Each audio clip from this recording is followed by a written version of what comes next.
Assalamualaikum warahmatullahi wabarakatuh. Pada zaman penjajahan Belanda dahulu di daerah Jakarta atau dulu dikenal dengan nama Batavia, hiduplah seorang pria gagah yang bernama Si Pitung. Dia lahir dari pasangan suami istri yang bernama Pak Piun dan Bu Pinah. Pekerjaan Pak Piun sehari-hari adalah bertani. Suatu hari Si Pitung membantu bapaknya menanam padi, memetik kelapa, dan mencari rumput untuk pakan ternaknya. Si Pitung juga tak segan untuk membantu tetangganya yang memerlukan bantuan. Tiap hari, Si Pitung juga sangat rajin menunaikan sholat dan puasa. Bapaknya juga selalu mengajarkan Si Pitung untuk bertutur kata yang santun dan patuh kepada orang tua. Si Pitung dan keluarganya tinggal di kampung Rawabelong, daerah Kebayoran. Daerah itu adalah bagian dari daerah kekuasaan tuan tanah yang bernama Mbah Lim Cheng Sun. Oleh karena itu, semua warga yang tinggal di situ wajib membayar pajak kepada Babah Lim. Hasil pajak tanah tersebut nantinya akan disetorkan kepada Belanda. Untuk memungut pajak, Babah Lim dibantu oleh anak buahnya yang berasal dari kalangan pribumi. Anak buah yang diangkat Babah Lim adalah kaum pribumi yang pandai bersilat dan memainkan senjata. Tujuannya adalah supaya para penduduk tidak berani melawan dan membantah pada saat dipungut pajak.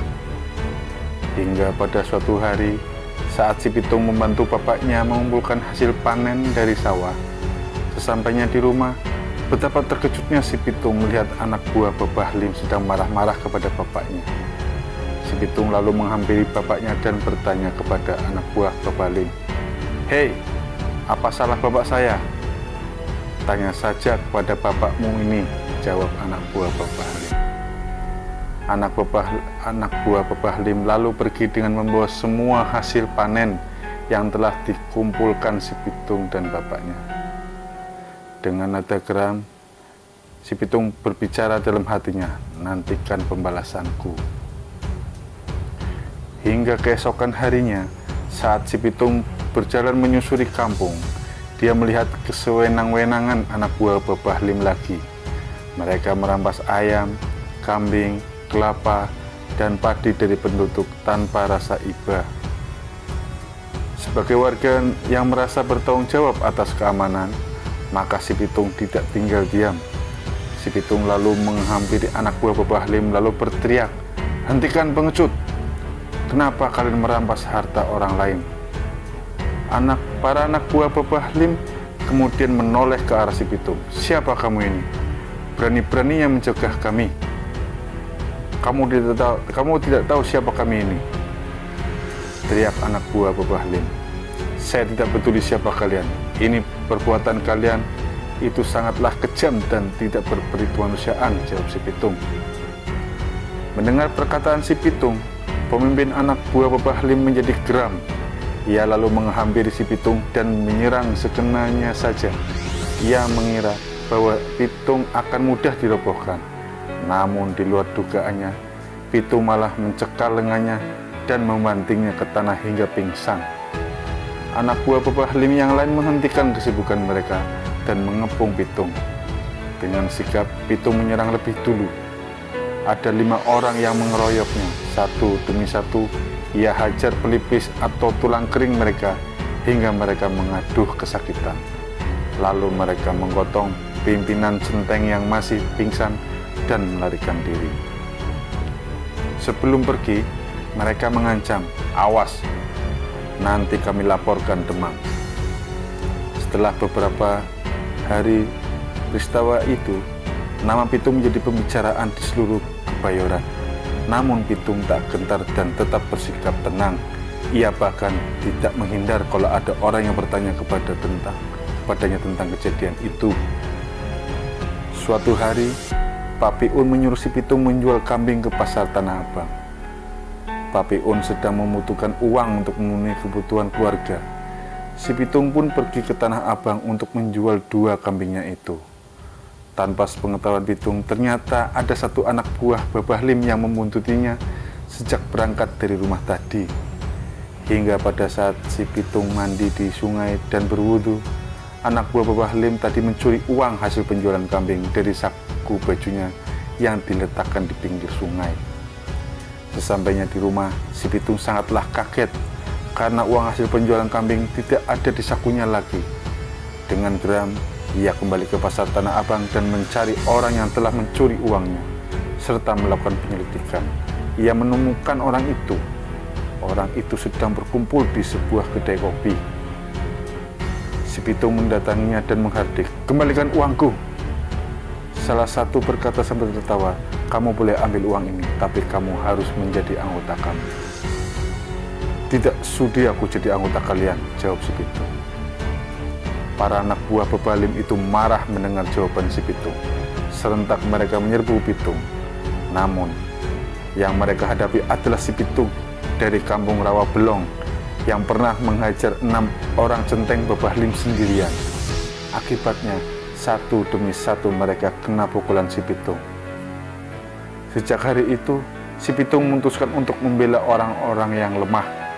Ia tidak tahan lagi melihat penderitaan rakyat jelata yang ditindas tuan tanah dan dihisap oleh penjajah Belanda.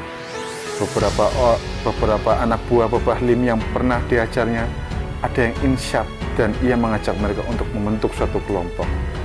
Bersama kelompoknya, ia merampoki rumah-rumah orang kaya dan membagi-bagikan harta rampasannya kepada orang-orang miskin dan lemah. Nama Pitung menjadi harum di kalangan rakyat jelata. Para tuan tanah dan orang-orang mengambil keuntungan dengan cara memihak Belanda menjadi tidak nyaman. Mereka mengadukan permasalahan itu kepada pemerintah Belanda. Penguasa Belanda di Batavia pun memerintahkan aparat-aparatnya untuk menangkap si Pitung. Short Heine, komandan Kebayoran, memerintahkan mantri polisi yang untuk mencari tahu di mana si Pitung berada. Short Heine menjanjikan uang banyak kepada siapa saja yang mau memberitahu keberadaan si Pitung. Mengetahui dirinya menjadi buron, Pitung berpindah-pindah tempat dan ia tetap membantu rakyat. Harta rampasannya dari orang kaya selalu ia berikan kepada rakyat yang lemah dan tertindas oleh penjajahan. Pada suatu hari, Pitung dan kelompoknya terjebak oleh siasat polisi Belanda. Waktu itu, si Pitung bersama kelompoknya akan merampok rumah seorang Demang. Tapi ternyata polisi Belanda sudah lebih dulu bersembunyi di sekitar rumah Demang itu. Pitung tiba, polisi segera mengepung rumah itu. Pitung membiarkan dirinya tertangkap, sementara teman-temannya berhasil meloloskan diri. Akhirnya si Pitung dibawa ke penjara dan disekap di sana. Karena si Pitung adalah seorang yang cerdik dan sakti, maka ia berhasil meloloskan diri lewat genteng pada malam hari saat penjaga sedang istirahat. Pada pagi harinya, para penjaga menjadi panik karena si Pitung tidak ada di dalam penjara lagi. Kabar lolosnya si Pitung membuat polisi Belanda dan orang-orang kaya menjadi tidak tentram lagi. Kemudian, Short Heine memerintahkan orang untuk menangkap orang tua dan guru si Pitung. Mereka dipaksa para polisi untuk memberitahukan keberadaan si Pitung. Sekarang, namun mereka tetap bungkam, akibatnya mereka pun dimasukkan ke dalam penjara. Mendengar kabar bahwa orang tua dan gurunya ditangkap polisi Belanda, lalu si Pitung mengirim pesan kepada pihak Belanda. Ia mengatakan akan menyerahkan diri bila orang tua dan gurunya itu dibebaskan. Kesepakatan tersebut kemudian disetujui oleh Short Heine. Kemudian pada hari yang telah disepakati, mereka bertemu di Tanah Lapang. Orang tua si Pitung dilepaskan dahulu, kini tinggal Haji Naipin yang masih bersama polisi Belanda. Di Tanah Lapang itu, pasukan polisi menodongkan senjata ke arah Haji Naipin. "Lepaskan Haji Naipin sekarang juga," kata si Pitung. "Aku akan melepaskan gurumu ini setelah engkau benar-benar menyerah," kata Short Heine. Mendengar pernyataan yang diajukan Short Heine, lalu si Pitung maju ke tengah lapangan dengan sikap polisi, lalu dengan sigap pasukan polisi, lalu memedikan senjata mereka ke arah si Pitung. Akhirnya tertangkap juga kamu, Pitung, teriak Shorthand dengan nada sombong. Ya, tapi nanti aku pasti akan lolos lagi dengan orang pengecut seperti kalian yang berani hanya mengandalkan anak buah. Aku tidak takut, jawab si Pitung. Mendengar kata-kata si Pitung, Shorthand menjadi marah. Ia mundur beberapa langkah dan mencari aba-aba agar pasukannya bersiap menembak. Haji Naipin yang masih ada di situ memprotes tindakan yang pengecut itu. Namun, protes dari Haji Naipin tidak didengarkan dan aba-aba untuk menembak si Pitung sudah diteriakkan. Akibatnya, si Pitung gugur bersimbah darah. Orang tua dan guru si Pitung merasa sedih sekali melihat si Pitung akhirnya gugur di tangan polisi Belanda. Banyak rakyat yang turut mengiringi pemakamannya dan mendoakan mereka, berjanji akan selalu mengingat jasa si Pitung, membela dan pelindung mereka, dan tetap akan menganggap si Pitung sebagai pahlawan Betawi. Begitulah cerita rakyat si Pitung. Wassalamualaikum warahmatullahi wabarakatuh.